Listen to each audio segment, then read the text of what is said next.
Good morning, good afternoon, good evening, whatever time it is for you. You know what time it is. You're a day late and Algo short because this is yesterday's Algorand news. It's time to like, share, hit that bell for notifications. I'm at Real Monty Allen and I am your crypto nerd.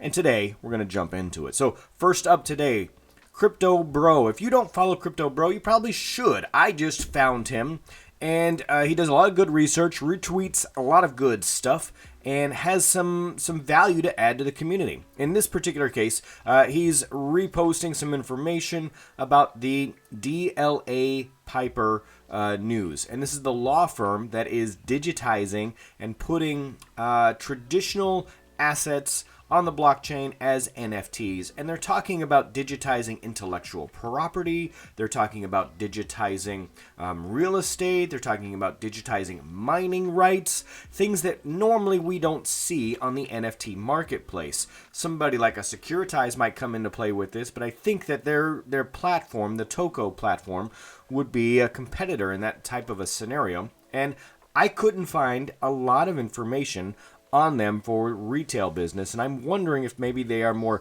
business to business or more focused on institutions. There's not a lot of info out there. Now, Algorand Foundation did put out their official posting, and they shared this article here, which doesn't really say a whole lot about the actual platform itself, the Toko platform. And when I go to the website that is referenced here, dlypiper.com, and I go here and I actually type in TOKO, which is the name of the platform, the Toko platform, there are only two references. So their PR piece here, their announcement, takes me to the website that only has basically the same information that was already there. This happens to be a PR piece about their announcement really back in November of 2020, so almost a year ago. And this is really harping on their initial partnerships. So they were operating, still are operating on the Hedera Hashgraph Hyperledger program there. Now they have incorporated Algorand, and a lot of information I was able to gather from this particular video that they did with Sean Lee. So I appreciate them doing that. It's only 8 minutes long. It does outline in general terms what's going on there, and there's probably some more information out there. I haven't found it yet, and I just wonder if this is meant to be for some insiders or just people in the know who are in the industry already in particular markets. But it's very intriguing, and maybe they're waiting to expand. Maybe they needed to partner with Algorand before they could expand further. That must be it. So in any case, look out for the Toko platform. I like it when people tokenize odd things. Obviously, I'm a real estate guy, so if they put real estate on there, fantastic. And look, people are already commenting down here. Look, the Algo and HBAR connection. So that is pretty cool. So anytime we get that interconnectivity and those non artwork items for NFTs, I'm interested in. All right, moving on. So Algo Pulse reminded me today that, hey, there's a bunch of good information about the governance that's coming out. So you should be paying attention to this. A lot of folks have reached out to me like, hey, did I miss it? Where's the sign up? What's going on? Crypto, what's the good word? Well, you haven't really missed anything yet. You can go watch this video. I'll put all the links here. The Algo Foundation has put out this frequently asked questions, and there are tons of questions on here. I think, are there 30 some questions on here that are answered? No, 74. Sorry. I way undercut them. 74 questions regarding governance. But basically, here's what you need to know. You have between October 1st and October 15th to opt into the contract. And that's the main thing that you got to know. A lot of people are have urgency right now. They're like, hey, do I have to take action prior to October 1st? No, you don't. So just sit tight, hang on. We'll send out the links for the signups and everything that you need. But October 1st. So the participation running from October 1st to October 15th. You've got 2 weeks. The sign-up period for the first governance period is between October 1st and October 15th. So you're cool. Breathe easy. You're all right. You didn't miss it. It's going to be okay. All right?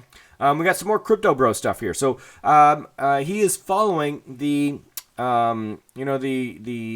accelerated vesting that is going on. and we're really kind of just waiting for the transparency reports. But he thinks, hey, we're 99.4% done with accelerated vesting, and has been tracking this. Look, on the 26th, we're 94.3% done. So we are monitoring this, and I say we like the royal we. No, that the royal we is just me, right? I don't know, but Crypto Bro is tracking this along with a few others. So go check him out if you are interested in watching the tokenomics. Obviously, the Algonauts are also kind of keeping everybody abreast of that situation. I'm glad that people who are more technically minded than me are looking out for this stuff, because I don't do that. I would rather look at cool NFTs like this dude down here, Swappy. So yldy put out a call for all NFT artists, because they are, they just announced they've got these NFT, no loss kind of giveaways. You got to enter in their lotteries, I guess they are. And now they've got more options to log in. By the way, one of the options to opt in was you had to have your yldy to opulus staking. So a lot of you were like, hey, we didn't get that. How come that contract broken? I couldn't opt in. Well, if you're only opted into the yldy staking for more yldy, then you couldn't stake for the yldy to opulus option there. So that's why it's a little different. Speaking of opulus, is anybody else out there feeling like a little bit like Hank Hill? Do you know who Hank Hill is? If you're not in the United States, I don't know if you know who Hank Hill is, but I feel like, Bobby, you should step away from that Ethereum, because it's bad for you. So that's my Hank Hill impersonation. It's probably pretty terrible, but step away from the Ethereum, Bobby. So Opulus just needs to break away from the Ethereum. So I don't know how much they're paying in gas fees, but it's backed or built for Algorand, but on the Ethereum blockchain. It's like a hybrid right now. It's kind of confusing. So a bunch of folks out there are still holding the ETH version of Opulus. I'm going to sit tight right now because the yldy payout is still at 33% or a little higher, I think, right now. I'm not moving over to the yldy to opulus staking just quite yet. I do want opulus. I think it's great, and I'm excited to see where that project goes. I'm just not going to get it just quite yet, and I didn't get the Ethereum version either. So I am currently holding 0 opulus. I feel like I just announced that I'm naked. I'm currently naked. No opulus right now. So don't judge me. But I don't have any. If you are an NFT artist, though, hey, go retweet or post your projects here for yldy to feature. Speaking of featuring, go join the Telegram group for Algo Gang Original. I'm going to link that here. The announcements for launch are coming out, so you're going to want to check this out. This is a great project. The artist is Alien Pride Art, who does those alien selfies that are pretty dang cool. Crypto Nerd Queen is currently rocking one of those as her PFP. And Be More Seymour, Darren, is the mastermind behind the story arc that's going to take a little short of I think about a year and a half. And I don't know, he just puts out great work. It's super interesting. It's witty. It's adult oriented. So it's not for kids, even though it's cartoons. It is irreverent, I would say, is a good way to put it. But go check it out. So there you have it. That's the Crypto Nerd story today.